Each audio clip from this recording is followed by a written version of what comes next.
we're going to talk about Dr. Umar a little bit. Sorry, guys. I know that you like, man, why are we talking about him? But this is actually for a reason.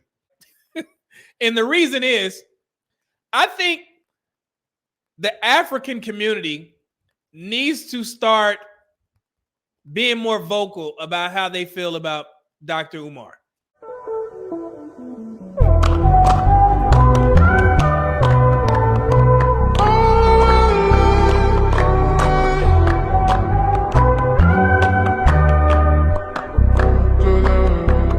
And this is a prime example of that. And before I play this first video, it may trigger a couple of you guys because we already know that all the things that this host who is talking to Dr. Umar is saying, what he's saying is untrue. It leads to a broader point. But I really wish that African men from the actual continent, they would speak up more like this brother did here from the Men's Voice podcast. I wasn't able to find his channel on YouTube, but I did find this clip on TikTok. And he explained something that every black man needs to hear, because the narrative is that African men, they're more predisposed to being providers. They live the old way. They're traditional. They provide for their wives and, all these types of things, right? But this African man is going to explain something that a lot of the black community tends to leave out about African men. Let's cook.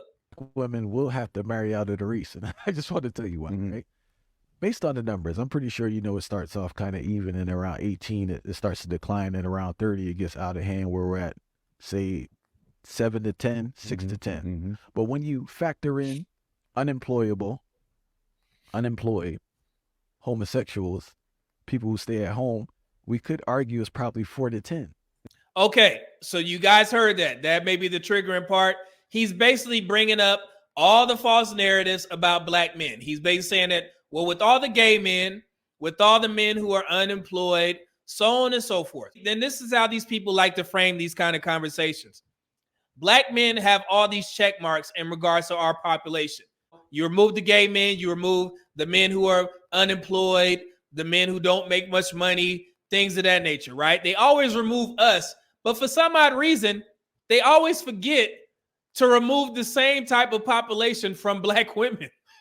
So they make it seem like out of the 48% of single, never married black women, every black woman is marriage material, as opposed to black men, the 52% who are single, never married.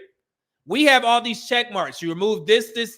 So now you have this 48% of single, never married, marriageable black women, as opposed to the dwindling 52%, which may be what they consider, let's say 25% of black men who are available for black women. That's how they try to frame these conversations, like every black woman is marriage material. I already did the statistics. We broke it down. We already know what it came out to be, right, in regards to who's more marriageable. The percentage of black men 18 and over who are obese and overweight in 2018, that number is 68.6%. For black women 18 and over who are obese and overweight, that is 75.2%. Black men who have ever fathered children, 46%. Black women who have ever mothered children, 61%. Black men who are currently married is at 33%. Black women who are currently married is at 27%. What is the poverty rate for black men in 2022? It is 15.5%. What is the poverty rate for black women? In 2022, it is 18.8%.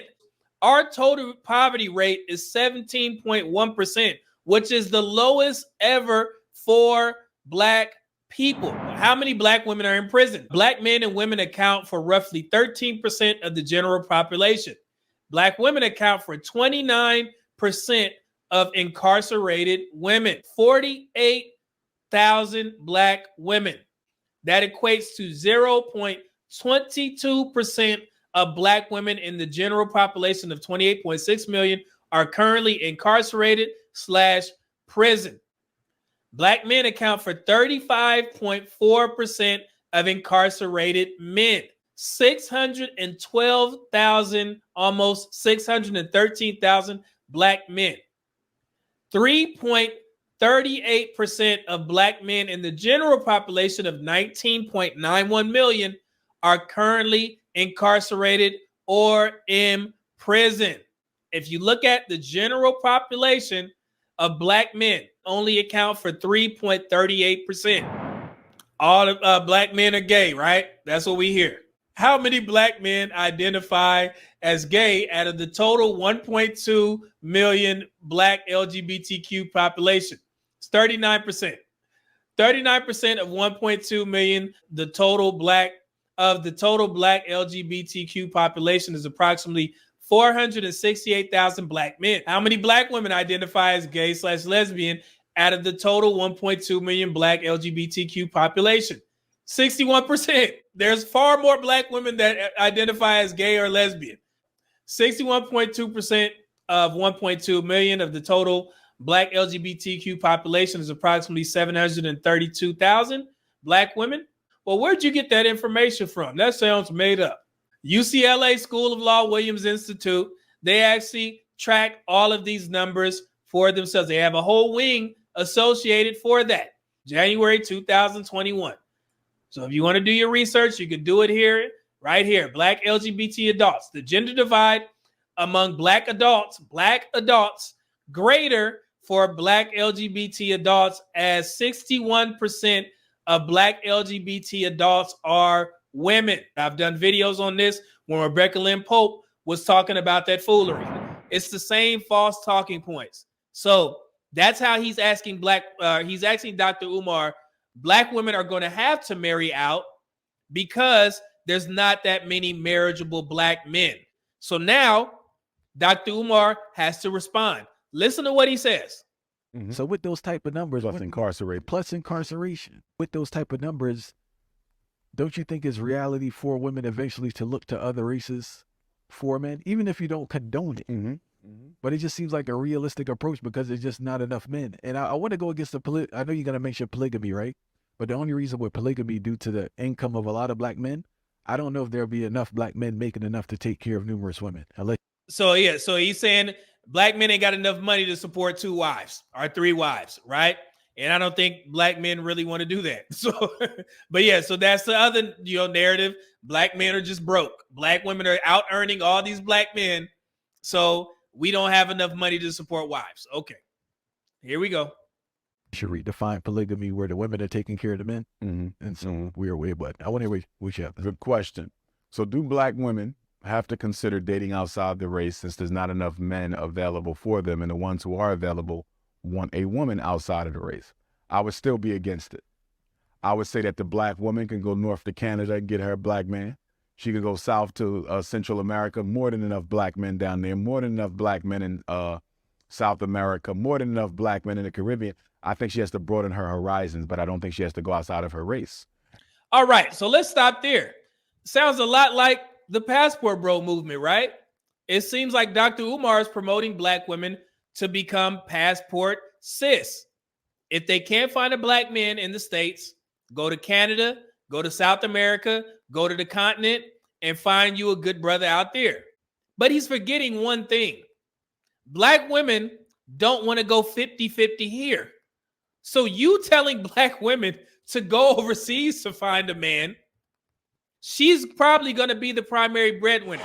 We're going to chat with the star of TLC's 90-Day Fiancé Love in Paradise, Dr. April Carter herself. Welcome to Houston Life. Thank you. You're a doctor. You did your residency at the University of Tennessee Health Science Center in Memphis before coming here to Houston. It's like a big dream, American dream. Pinky, in America, you need to think big. Tell your family they have to think small because they're on a small island, so stop asking for money so we can live big. And basically, he kind of tells her off. And at first I was like, yeah, you tell her how out of touch she is. But then things kind of turned sideways. At first he was like, you are so disrespectful and you can't treat us like we're lower than you because you have money and status and that's all you talk about, blah, blah. Tienes que saber que yo soy un hombre. Yo soy el hombre en la relación. ¿Tú crees que tú me puedes controlar a mí? No es así. And that was pretty much it. And I think that's where their relationship ends. Dr. Umar, please record it when you try and sell that to black women. Please. I pay money for Dr. Umar to sit black women down and tell them, hey, there's eligible black men in South America. You should go find one there. But the caveat is you're going to have to fund the marriage. How many black women are going to be for that? I'd pay money to see the crowd reaction for that. Sister, if you can only pay a light bill, Tyler Perry, only pay a light bill, then you need to get you a man overseas. Marry him. Yeah, he don't understand that the same don't work for women.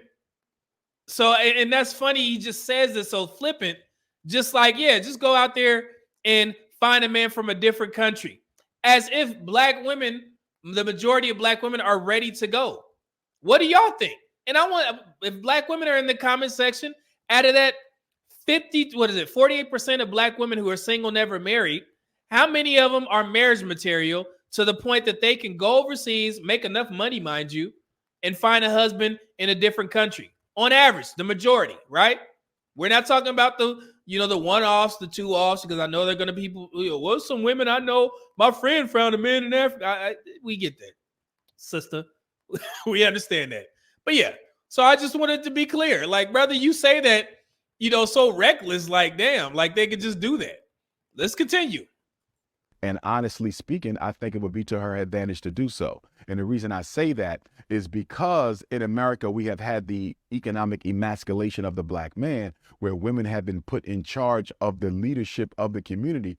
And it has been this way for at least 50 years. We have created a culture where it's okay for black men to not be masculine, to not be leaders. So if the black woman is looking for that traditional black masculinity, she will definitely find that in Africa. He said if they're looking for that traditional level of masculinity, they will find that in Africa. Let's continue. Where black men weren't subject to that white emasculation system. She will find him in South America. She will find him in the Caribbean, because these are communities where black men are raised and taught how to live off the land, how to build a house with your bare hands. Jesus. And this is why I say African men need to speak up. Are African men building houses with their hands? Is anybody African in the chat? I done been to 12 countries in Africa, mind you, over a year time span. Are African men literally building houses with their hands like that? This brother right here, man, he good. Let's continue. How to be a provider for your family. They very much still have that original killer instinct, not killer in terms of killing somebody's life, but that do or die for my family mentality that a lot of us in the States don't have. So I think not only should the black woman look outside of the geographic borders of the United States for a husband, I think it'd be to her liking to do it. I know sisters who have married African men, some of whom never thought they would look at them. They were not attracted. And they said, when I gave myself a chance, I actually liked him more than the brothers because he was so much willing to be everything I wanted in a man. So he's saying that they didn't find the African men attractive, but he was able to provide. Here we go. I'm not downplaying the brothers in the States, because we do have alphas and we do have brothers who still imbue that black masculine spirit. But if we're going to be honest, it's probably lower here than other places because of that emasculation process that we went to, along with all the other issues that the white power structure has introduced into the community. All right, so let's stop right there. Y'all heard what he said, right? Saying not trying to downplay the brothers, but he feels that other races of men in different countries still have that traditional mindset. But let me ask y'all a question. Out of the 48% of black women that are single, never married, what percentage of them are traditional women as opposed to modern? If you want to, compare the two. They always forget this stuff. Like, black women are just doing everything right. And let me stop. But I'm gonna let the Men's Voice podcast cook. And when I tell you, African men, y'all need to start speaking up, because Dr. Umar is putting a lot on y'all brothers, because he's saying that y'all will accept anything. And I'm glad that this brother broke it down specifically for Dr. Umar. Here we go. Okay, so again, if you don't have the ability to multitask, when do you expect a black male to be self-preservation? Said we can't multitask. Everybody can, Dr. Umar. We can't say everybody can save children. And we find time to party. Saving children is different than partying. We find time to go on vacation. That's an excuse. So again, and I'm sorry, I didn't watch this whole interview, but he's saying black men find time to party. We have time to vacation, but we not taking care of the kids. Basically, he wants black men to be stepfathers. Taking care of the kids, means to him being the cleanup man for the black women who had all these children out of wedlock. That's what he's saying. Sad, but it is what it is. Let's continue. Don't care enough to do it, and we need to be honest and say that. Dr. Umar, you are losing it here. You are losing it. Let me tell you. You love to refer black American men to how it is done on Africa. Let me tell you one proverb. Take this from me. In Africa, especially in Ghana, we have a proverb that goes like this. A man was born to protect his society. And if the society makes it difficult for him to protect the society, the man withdraw and protect his community. If the community makes it difficult for the man to protect the community, the man withdraws to go and protect his household. And when the household makes it difficult for the man to protect it, the man withdraw to protect himself, to preserve himself. Then maybe go and gather more strength and see if he can protect all the people he is mandated to protect. He said this is an old African proverb, and typically through Ghana, a man was born to protect his society. And if the society makes it difficult for him to protect the society, the man withdraws and he protects his community. If the community makes it difficult for the man to protect this community, then the man withdraws and protects his household.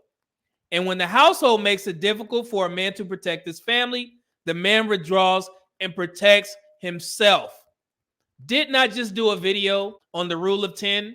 It sounds familiar, right, guys? I didn't hear this until 2 days ago. Black men can only lead people who are willing to follow.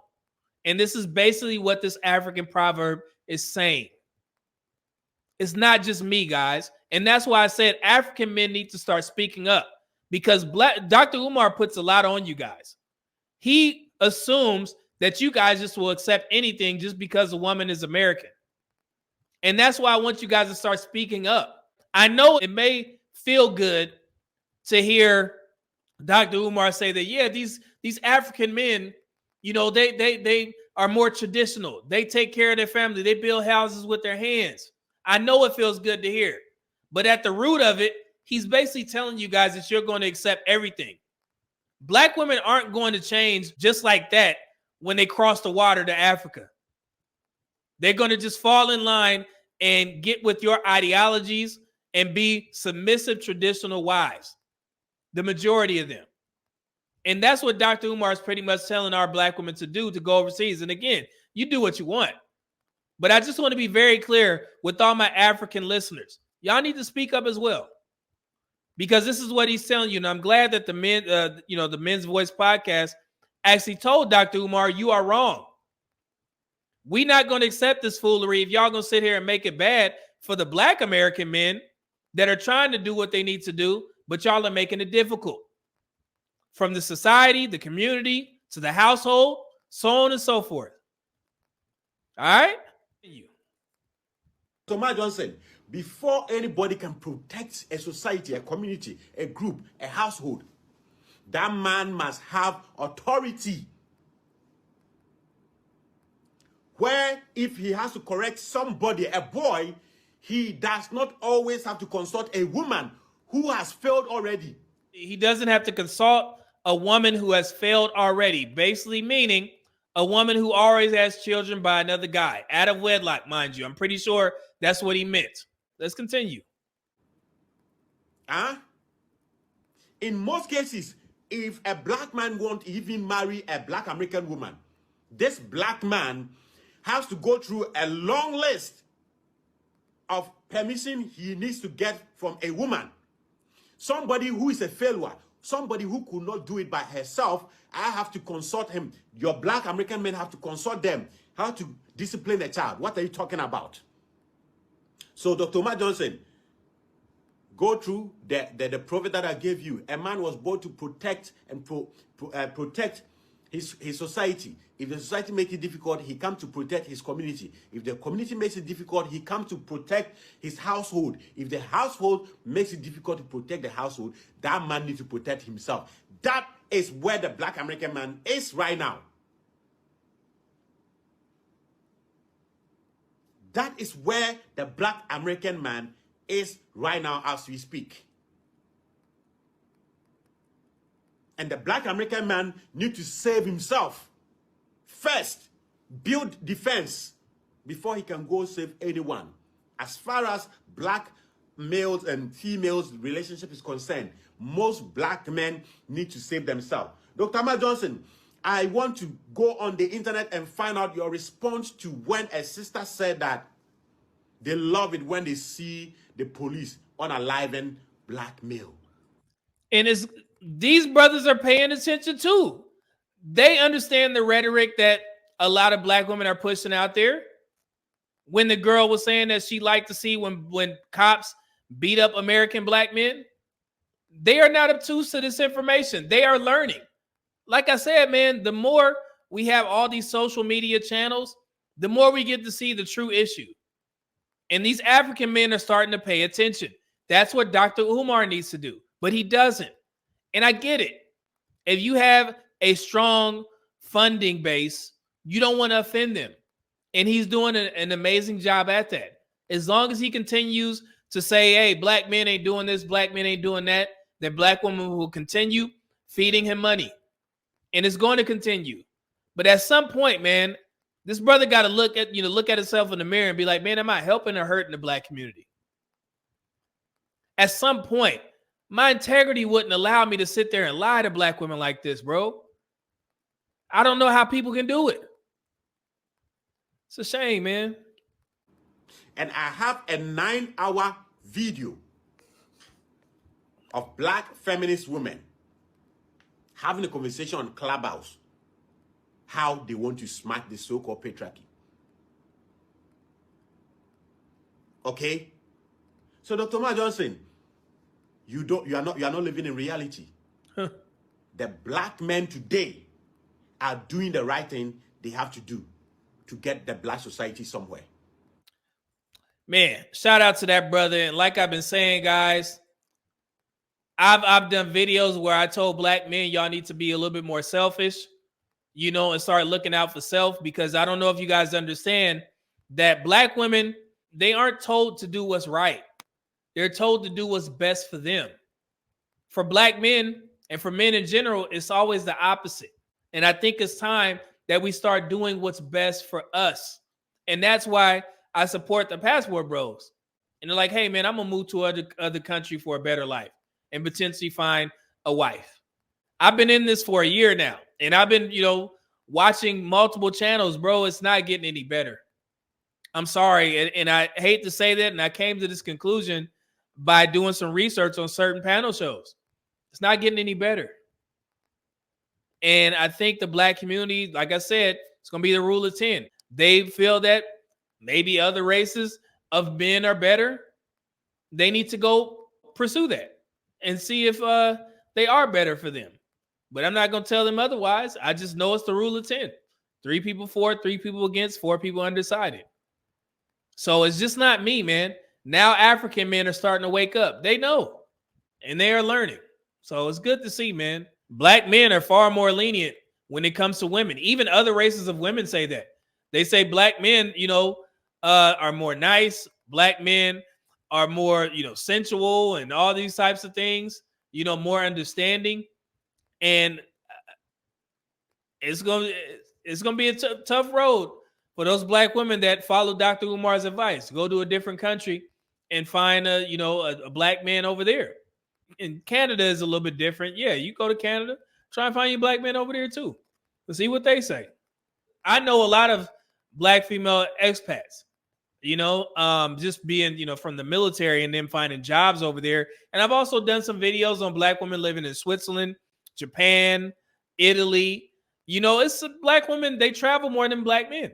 But the one thing that they typically have in common is that they're all single. And they complain about the dating market in these particular countries. That should tell you right there. It'll be a tough task to find a black man who considers himself, let's say, a passport bro, and he moves to Brazil. And he's complaining about the women in Brazil. Y'all think that happens?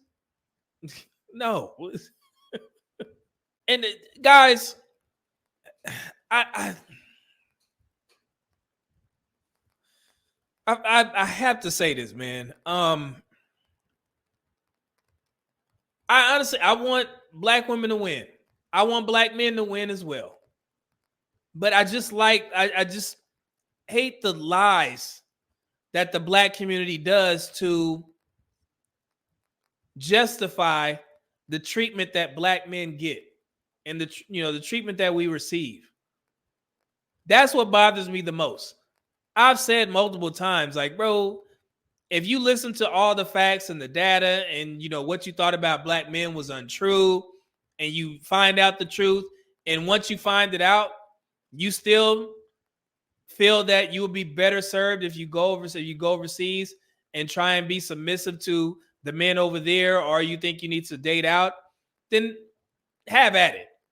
But at least listen to the stats first, because black men are going to continue progressing regardless. But when we have guys like Dr. Umar feeding them this false information, it doesn't help them. And me as a black man who knows the truth, they consider me an adversary. And it's insane, because I sit there and look back. I just had a conversation with one of my close friends today, about 30 minutes. And I was like, brother, I seen what happened in 2023. It's bad, man. On TikTok, I shouldn't have watched certain videos, and I get hit with all of these videos of, black men doing this and black men doing that. It's just a woman on TikTok recently, because Tyrese, dumbass, he goes on social media and say, man, I wish I was Latino. This woman has a video out there.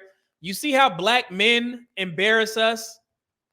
Tyrese represents all black men now. And I see these talking points, and I'm like, God, dog, like, y'all just pile everything on black men, and we just supposed to sit there and take it. And then when we do speak out and have platforms, it's a problem. It's quite odd, man. It's quite odd. I'm without a shade. I'm running off another game. I can't feel nothing. It's my